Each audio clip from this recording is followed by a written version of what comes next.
This programming is sponsored by the Dan L. Duncan Comprehensive Cancer Care Center at Baylor St. Luke's Medical Center, offering comprehensive cancer care that is compassionate, personalized, and driven by clinical research. More at stlukeshealth.org/cancer.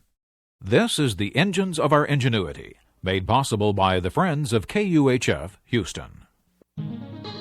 Today, America leaves its eastern beaches.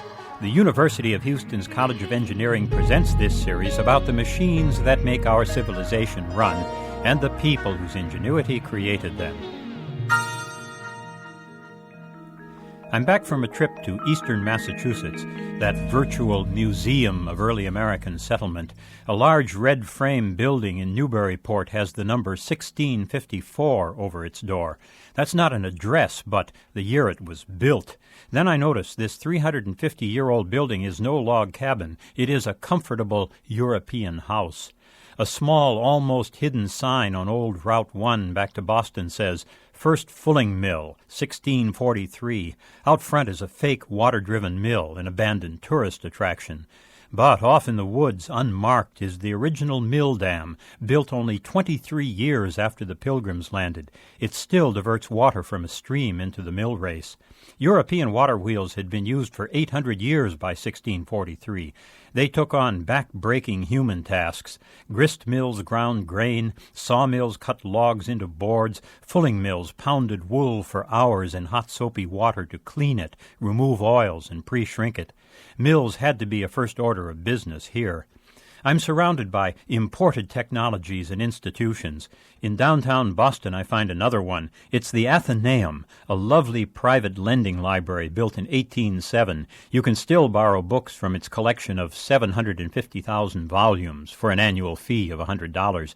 Few Americans today have even heard of private lending libraries. These technologies and institutions were indeed built by people who'd stepped right off the boat.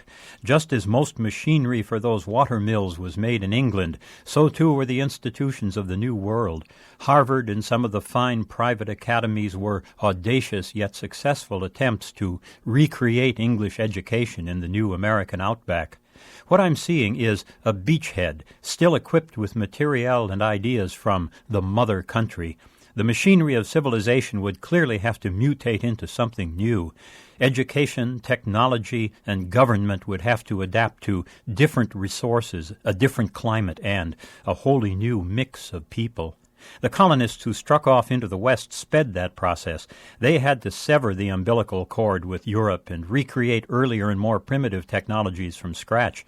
They put up log cabins and tents. They followed herds like early nomads. They used the services of itinerant doctors, clergy, even scholars. By mid-19th century, we'd created our own unique replacements for all that I saw last week. We invented the high-pressure non-condensing steam engine, light and powerful. We built land-grant public universities in each state. It was we who invented the public library. In the end, we left that beachhead, and we became America.